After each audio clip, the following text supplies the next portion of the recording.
January the 30th. The nation pays homage to the memory of Mahatma Gandhi and the known and unknown patriots who laid down their lives for India's freedom. Dr. Rajendra Prasad and his wife join the solemn observance at Rajghat.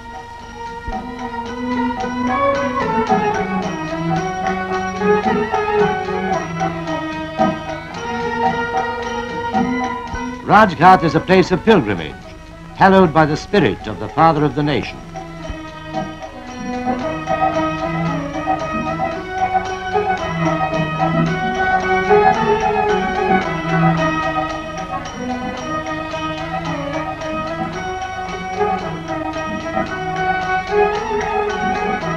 People take part in special prayers and sacrificial spinning.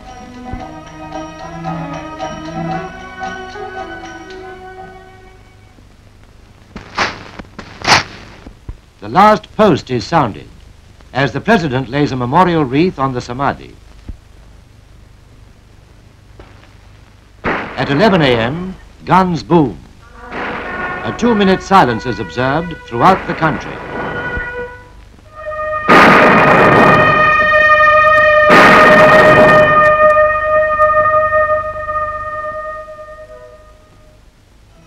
In Calcutta, ceremonies are held at Gandhi Ghat. Martyrs' Day is an occasion for solemn rededication to the cause of the country and of humanity.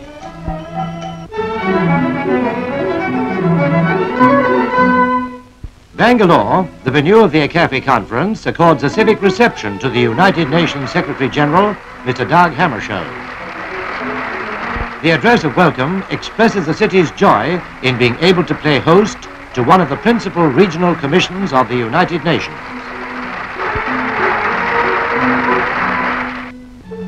During his brief stay in New Delhi, Mr. Hammarskjöld meets the Prime Minister for an informal discussion of subjects of common concern.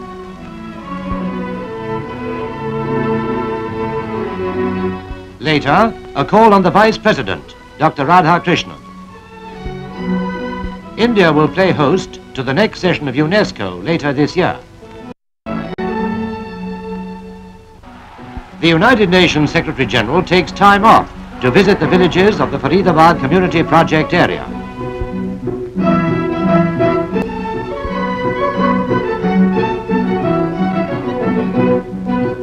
Greeted with dances and songs, the distinguished visitor has a glimpse of India's countryside.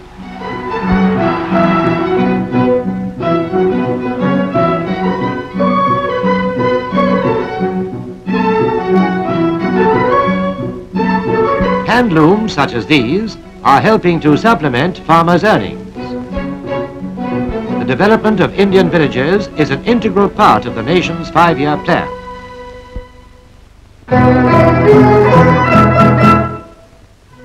India and the United States of America sign a civil air transport agreement in New Delhi. The agreement governs the operation of air services between the two countries on a fair and equal basis. After staying for nearly 2 years in India, former prisoners of the Korean War prepare to leave for Brazil, their new home. Thanking India for her generous hospitality, the party boards an Air India International plane for Brazil. The Brazilian ambassador and Indian officials supervise formalities and bid them bon voyage.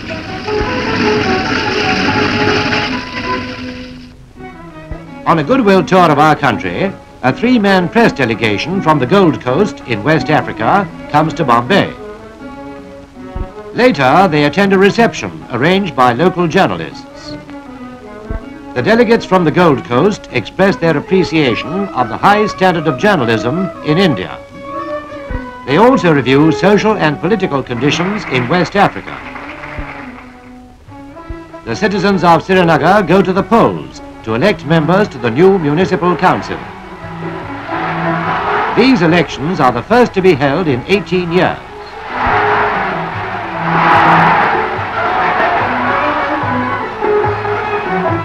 Women, for the first time, turn up in large numbers. The results, announced later, give a landslide victory to the Kashmir National Conference. it wins all the 15 seats, 11 without a contest. The best teams of folk dancers who took part in the Republic Day Dance Festival receive awards. Among those honoured are Bombay, Madhya Pradesh, Gujarat, Vindhya Pradesh, Assam and Himachal Pradesh. To Bihar goes the honour of winning the Sangeet Natak Academy Trophy for the best performance.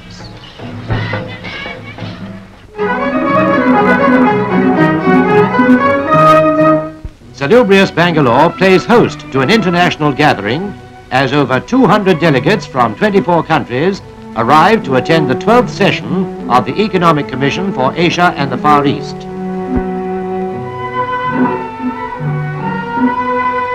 The conference will review the entire gamut of the economic life of the Asian countries, with particular reference to rapid industrialization and trade activities.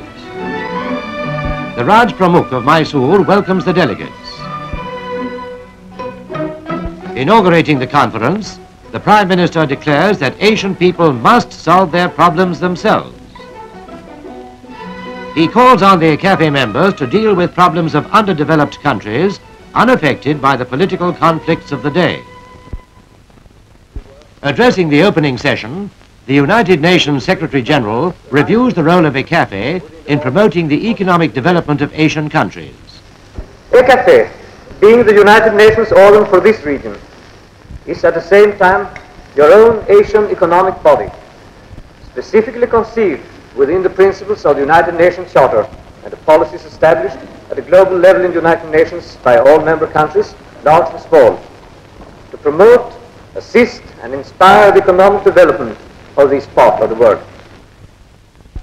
Mr. Karmarkar, Union Minister for Commerce, is elected chairman of the session. The conference postpones consideration of a resolution favouring the admission of the People's Republic of China into ECAFE. The Commission decides to forward Outer Mongolia's application for membership to the United Nations Economic and Social Council. The ECAFE session unanimously adopts a resolution calling upon economically advanced countries to increase their scientific and technical assistance. The conference also records its appreciation of the facilities provided in this direction by the United Nations and its specialized agencies.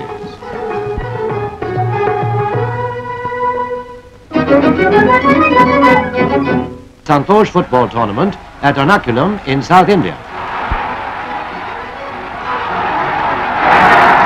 The Mysore goal is under heavy pressure.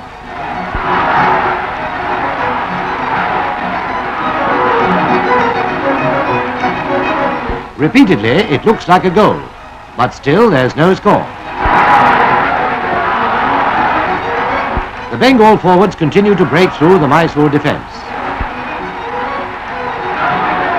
Then, in the 10th minute of the second half, Bengal scores the solitary goal of the match. Bengal wins the coveted trophy for the 8th time.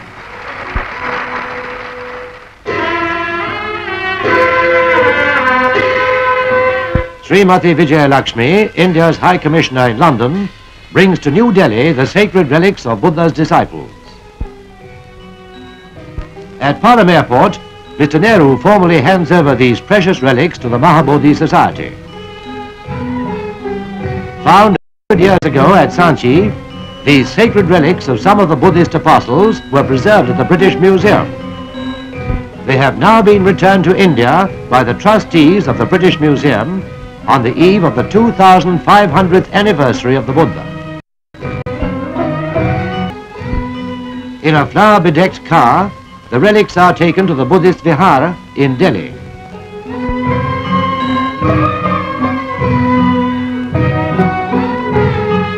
Here, amidst the chanting of hymns, the Vice President, Dr. Radha Krishnan, performs the ceremony for the exposition of the sacred relics.